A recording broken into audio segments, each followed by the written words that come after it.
এই যে শবে বরাত আসছে, ভাগ্যে ভালো কিছু লেখা হয় শবে বরাতে, এই বিশ্বাস থেকে হুমড়ি খেয়ে মানুষ মসজিদে আসে, ঠিক না ঠিক? ভাগ্যে ভালো কিছু লেখা হয় কবে?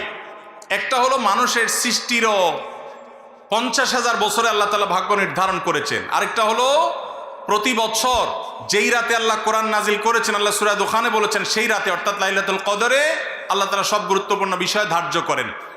শবে বরাত যেটাকে আমরা বলি মধ্য শাবানের রাত, এই রাতে ভাগ্য নির্ধারণ হয় এই মর্মে বিশুদ্ধ হাদিস বর্ণিত নাই। তারপরে আমরা জেনারেলি বলি ভাগ্যে যেন ভালো কিছু আল্লাহ লেখেন, আপনার নসিবে যেন ভালো কিছু আসে, আপনার রিজিকে যেন আল্লাহ বরকত দান করেন, এর জন্য বেশ কিছু আমল আমরা কোরআন হাদিসের আলোকে বলতে পারি, সাজেশন দিতে পারি। তবে তার আগে আমাদেরকে জানতে হবে যে ভাগ্য সুপ্রসন্ন হওয়া বা রিজিকে বরকত হওয়া বলতে কি বোঝায়। ভাই, রিজিকে বরকত হওয়া বলতে বোঝায় আপনি যা কামাই করবেন এর ভিতরে আল্লাহ তাআলা কল্যাণ দিবেন, যা কামাই করবেন এর ভিতরে বরকত হবে, প্রাচুর্য না, অনেক টাকা না, যা হবে এটাতে কি হবে? বরকত হবে। আমরা কি বরকত চাই না সম্পদ বেশি চাই? বরকত চাই। বরকত যদি চান এক নম্বর হলে ঈমান এবং তাকওয়া লাগবে। আল্লাহ বলেছেন ওয়ালাউ আন্না আহলাল কুরআন আমানু ওয়াত্তাকাউ লাফাতাহনা আলাইহিম বারাকাতিম মিনাস সামা। যদি কোনো জনপদের লোকেরা ঈমান আনে, আল্লাহর ভয় অন্তরে লালন করে, আল্লাহ বলেছেন আসমান থেকে বরকতের সব দুয়ার খুলে দেওয়া হবে। এজন্য ভাই, ঈমান যদি থাকে, তাকওয়া যদি থাকে, গুনাহমুক্ত জীবন গড়ার সংকল্প যদি থাকে, বরকত আসবে জীবনে। নাম্বার 2, ইস্তেগফার বেশি বেশি করলে আল্লাহ বলেছেন সূরা নূহের মধ্যে, যদি কেউ ইস্তেগফার করে, নূহ আলাইহিস সালাম তার জাতিকে বলেছেন ফাকুলতু আস্তাগফিরু রাব্বাকুম ইন্নাহু কানা গাফফারা ইউরসিলিস সামাআ আলাইকুম মিদরারা ওয়া ইমদিদুকুম বিআমওয়ালিন ওয়া বানিন ওয়া ইয়াজআল লাকুম জান্নাতিন ওয়া ইয়াজআল লাকুম আনহারা। আল্লাহ নবী নূহ আলাইহিস সালাম বলেছেন আমি আমার জাতিকে বলেছি তোমরা আল্লাহর কাছে ইস্তেগফার করো, ক্ষমা প্রার্থনা করো। বেশি বেশি ইস্তেগফার করলে আল্লাহ তাআলা রিজিকের মধ্যে বারাকা দিবেন, অভাব দূর করবেন, সম্পদে এবং সন্তানে আল্লাহ তাআলা বরকত দান করবেন। তাহলে 2 নম্বর আমল হলো ইস্তেগফার করা, রিজিকে বরকত হবে ইনশাআল্লাহ। নাম্বার 3, শুকর আদায় করা। আল্লাহ বলেছেন লা ইন শাকারতুম লা আযীদান্নাকুম। আপনি কোনো কিছু পেয়েছেন আলহামদুলিল্লাহ বলেন, যা পাইছেন শুকর আদায় করেন, আল্লাহ নেয়ামত বাড়ায় দিবেন। নাম্বার 4, দান সাদাকা করা। আল্লাহ তাআলা বলেছেন ইয়ামহাকুল্লাহুর রিবা ওয়া ইউরবিস সাদাকাত। আল্লাহ সুদকে ধ্বংস করবেন, তবে সাদকা এবং দান এটাকে আল্লাহ তাআলা বাড়িয়ে দিবেন। এই জন্য কেউ যদি দান করে আল্লাহ তাআলা তাকে কি দেন? বরকত দান করেন তার রিজিকে।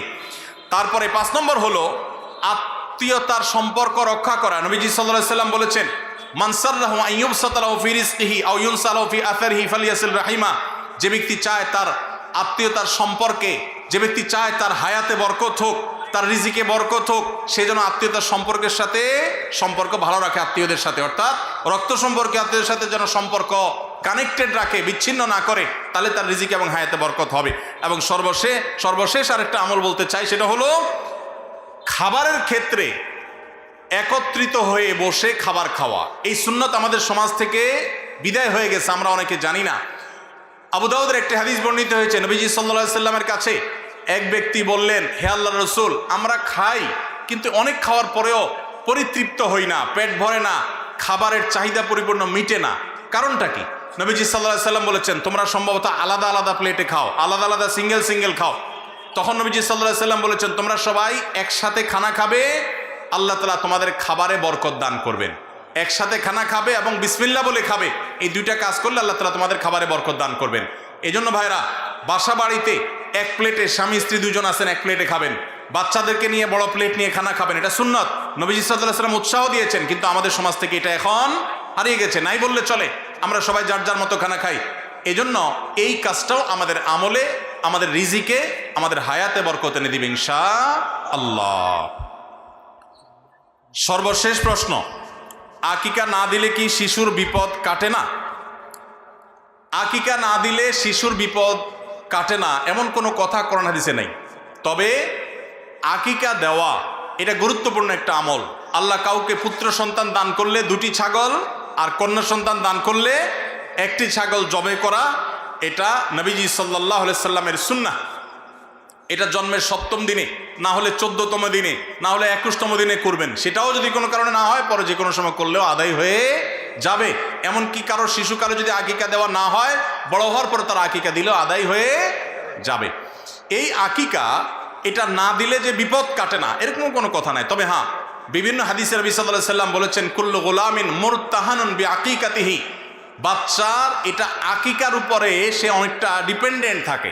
এই হাদিসের ব্যাখ্যা অনেক মুহাদ্দিসরা বলেছেন আকিকা না দিলে, আকিকা দেওয়ার ফলে সে বিভিন্ন ক্ষয়ক্ষতি থেকে বেঁচে থাকতো। অনেকে বলেছেন শয়তানের কুমন্ত্রণা থেকে বেঁচে থাকে আকিকার মাধ্যমে, এটা থেকে সে আর বাঁচতে পারে না, ওই ক্ষতি তাকে স্পর্শ করার সম্ভাবনা থাকে। তবে কেউ আকিকা দিতে পারলো না, অন্য কোনো আমল করলো তার সন্তানের জন্য, আল্লাহ তাআলা তাকে সেভ করতে পারেন।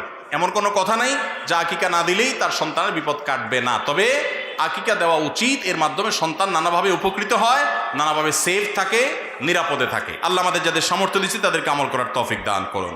এরপরে প্রশ্ন হলো, গ্রামের নাম কৃষ্ণপুর, অতএব কারণে মসজিদ ও মাদ্রাসার নামের পূর্বে কৃষ্ণ শব্দটি ব্যবহার হচ্ছে, এতে গ্রামের লোকদের করণীয় কি? কোনো অসুবিধা নাই ভাই। কৃষ্ণপুর ইসলামিয়া হাফিজিয়া মাদ্রাসা, কৃষ্ণপুর বাইতুর রহমান মসজিদ, কথার কথা, কোনো অসুবিধা নেই। জায়গার নাম যেটা আছে সেই নামের মধ্যে যদি কোনো আপত্তিকর কোনো শব্দ থাকে যেটা মুসলমানের বিশ্বাসের সাথে যায় না, জায়গার নাম হিসাবে সেটা উল্লেখ করলে গুনাহ হবে না। তবে যদি খুব বেশি আপত্তিকর নাম থাকে, যথাযথ নিয়মে প্রশাসনের কাছে এলাকাবাসী সবাই মিলে দাবি দাওয়া তুলে সেটার পরিবর্তনের চেষ্টা করা যেতে পারে, যদি সেরকম আপত্তিকর হয়। তবে এই যে কৃষ্ণপুর নাম আছে, এই কৃষ্ণপুর নাম এটা করে মসজিদ বা মাদ্রাসার সামনে বা শুরুতে থাকলে, যেমন এখানে আপনারা লিখছেন কৃষ্ণপুর ইসলামিয়া হাফিজিয়া মাদ্রাসা, কোনো অসুবিধা নেই, এটা জায়গার নাম। ঠিক একইভাবে কৃষ্ণপুর কথার কথা বাইতুর রহমান মসজিদ, বাইতুল করিম মসজিদ, জায়গার নাম লিখেছেন, কোনো অসুবিধা নেই। আপনি এখানে বিশ্বাস, আপনি কৃষ্ণের প্রতি বিশ্বাস করেছেন এমন কথা না, শুধু জায়গার নাম হয়েছে বিধায় এটার কারণে আপনার কোনো গুনাহ হবে না।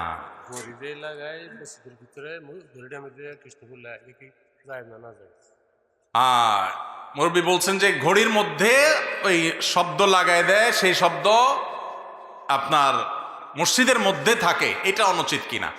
জায়গার নাম হিসাবে থাকলে তো নাজায়েজ না বলেছি, তারপরেও আল্লাহর ঘরের সম্মান, পবিত্রতা, মর্যাদা রক্ষা করতে গিয়ে তাওহীদের পরিপন্থী কথা, শব্দ, সেটা হোক জায়গার নাম, এটা ইমানি যে গায়রত, ইমানি যে আত্মসম্মান, এটার কারণে ওইটা অ্যাভয়েড করতে পারলে ভালো হয়। মসজিদে নাগা লাগানোতে কোনো জরুরি কিছু না, কাগজপত্রে বাইরে ঠিকানা হিসাবে লিখলেন সেটা ভিন্ন কথা।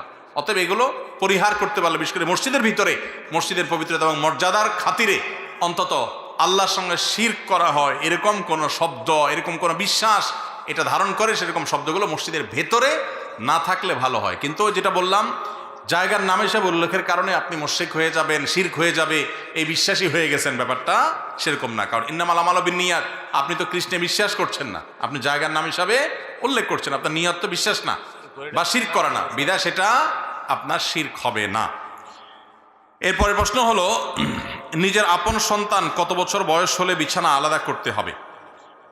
সন্তান বয়স যখন 10 হয়ে যাবে তখন তাকে নবীজি সাল্লাল্লাহু আলাইহি সাল্লাম বিছানা পৃথক করতে বলেছেন। তিনি বলেছেন ওয়াহজুরুহুম ফিল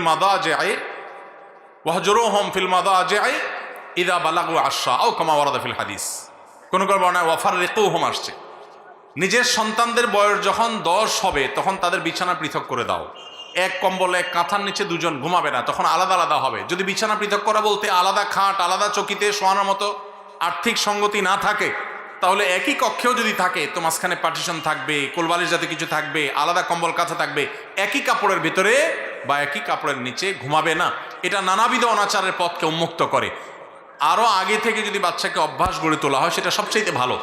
অনেকে আছেন এই বিষয়গুলোকে তেমন কোনো গুরুত্ব দেন না, অথচ এগুলোর কারণে বহু সর্বনাশা আমাদেরকে গ্রাস করে। বিধায় নবী সাল্লাল্লাহু আলাইহি ওয়াসাল্লামের এই নির্দেশটা আমাদের খুব গুরুত্বের সাথে মানতে হবে।